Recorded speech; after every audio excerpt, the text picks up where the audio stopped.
പട്ടിച്ചന്തയ്ക്ക് പോകുന്നത് പോലെ രമേശ് ചെന്നിത്തല ഡൽഹിയിലേക്ക്.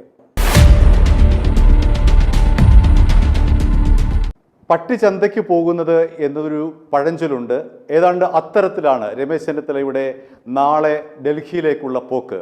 കാരണം മുഖ്യമന്ത്രി സ്ഥാനത്തേക്ക് അപ്രതീക്ഷിതമായി KC വേണുഗോപാലിൻ്റെ പേര് ഉയർന്നു വരികയും കോൺഗ്രസിനകത്തു നിന്ന് തന്നെ KC വേണുഗോപാലിന് വൻതോതിൽ പിന്തുണ ലഭിക്കുകയും ചെയ്തതോടുകൂടി രമേശ് ചെന്നിത്തല ഒറ്റപ്പെട്ടു പോയിരിക്കുന്നു എന്ന് വേണമെങ്കിൽ പറയാം. മുഹമ്മദ് ഷിയാസ് അടക്കമുള്ള ഏതാനും പേരുടെ പിന്തുണ VD സതീശനുണ്ട്. എന്നാൽ അതൊന്നും തന്നെ മുഖ്യമന്ത്രി സ്ഥാനത്തേക്ക് എത്തുന്ന തരത്തിലുള്ള പിന്തുണ അല്ല എന്നുള്ളതാണ് യാഥാർത്ഥ്യം. നേരത്തെ രമേശ് ചെന്നിത്തലയെ SNDP പിന്തുണച്ചിരുന്നു, NSS പിന്തുണച്ചിരുന്നു, ക്രൈസ്തവ സഭകൾ പിന്തുണച്ചിരുന്നു. നമുക്കൊക്കെ അറിയാവുന്നതുപോലെ തന്നെ NSS പറഞ്ഞിരുന്നത് താക്കോൽ സ്ഥാനം ഇപ്പോൾ ഓർക്കേണ്ടിയിരിക്കുന്നു. അത്തരത്തിൽ വലിയ ശക്തമായ പിന്തുണ NSSന്റെ പിന്തുണ രമേശിനുണ്ടായിരുന്നു. ഇത്തവണ അതൊന്നും തന്നെ രമേശ് ചെന്നിത്തലയ്ക്കില്ല. ഇപ്പോൾ ഒറ്റയ്ക്ക് നിൽക്കുന്ന രമേശ് ചെന്നിത്തലയാണ് നമുക്ക് കാണാൻ കഴിയുന്നത്. ഏതാനും സൈബർ പോരാളികളും അദ്ദേഹത്തിന് ഒപ്പമുണ്ട് എന്നതിൽ ഒഴികെ ബാക്കി ആരും തന്നെ പ്രത്യക്ഷമായി അദ്ദേഹത്തിന് അനുകൂലമായി രംഗത്തില്ല എന്നുള്ളതാണ് യാഥാർത്ഥ്യം. തുടക്കത്തിൽ PJ കുര്യൻ രമേശ് ചെന്നിത്തലയെ അനുകൂലിച്ച് രംഗത്ത് വന്നിരുന്നു. അതിനുശേഷം K സുധാകരൻ രമേശ് ചെന്നിത്തലയെ അനുകൂലിച്ച് രംഗത്ത് വന്നിരുന്നു. എന്നാൽ ഇന്നലെ K സുധാകരൻ രമേശ് ചെന്നിത്തലയെ കൈവിട്ടിട്ട് പൂർണ്ണമായും KC വേണുഗോപാലിനെ മുഖ്യമന്ത്രി സ്ഥാനത്തേക്ക് പിന്തുണയ്ക്കുന്ന കാഴ്ചയാണ് കണ്ടത്. അതോടുകൂടി എല്ലാവരിൽ നിന്നും ഒറ്റപ്പെട്ടു പോയ രമേശ് ചെന്നിത്തലയ്ക്ക് ഇനി ഏക മാർഗം എന്നുള്ളത് രാഹുൽ ഗാന്ധിയെ നേരിട്ട് കണ്ട് ചർച്ച നടത്തി എന്തെങ്കിലും ഒപ്പിക്കുക എന്നത് മാത്രമാണ്. അതിൻ്റെ അടിസ്ഥാനത്തിലാണ് അദ്ദേഹം നാളെ ഡൽഹിക്ക് പോകുന്നത്.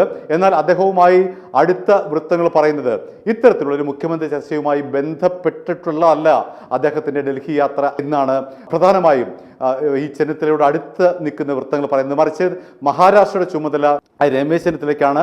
അവിടുത്തെ DCC അധ്യക്ഷന്മാരുടെ യോഗം ഡൽഹിയിൽ ചേരുന്നുണ്ട്.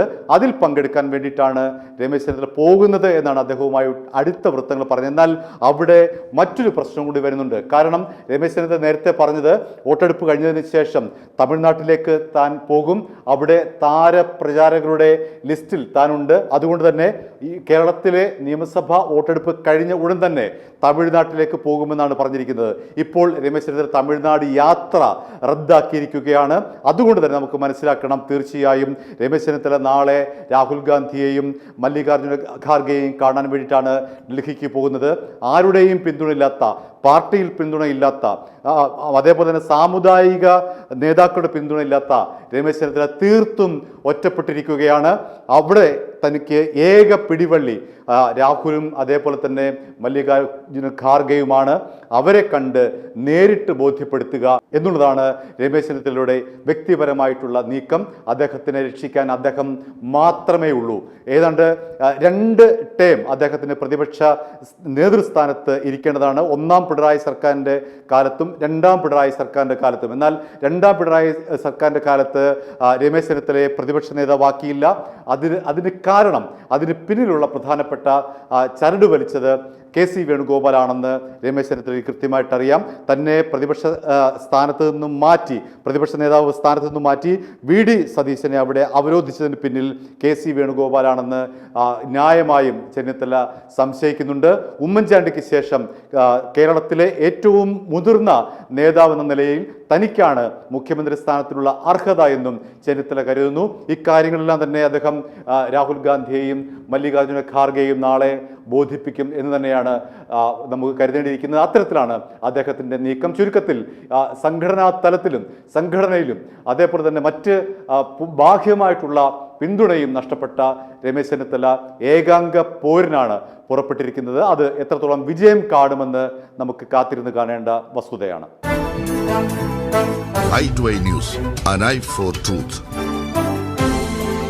i2i News സബ്സ്ക്രൈബ് ചെയ്തിട്ടില്ലാത്തവർ ഇപ്പോൾ തന്നെ സബ്സ്ക്രൈബ് ചെയ്യുക. നോട്ടിഫിക്കേഷൻ ലഭിക്കുവാൻ ബെൽ ബട്ടണും അമർത്തുക.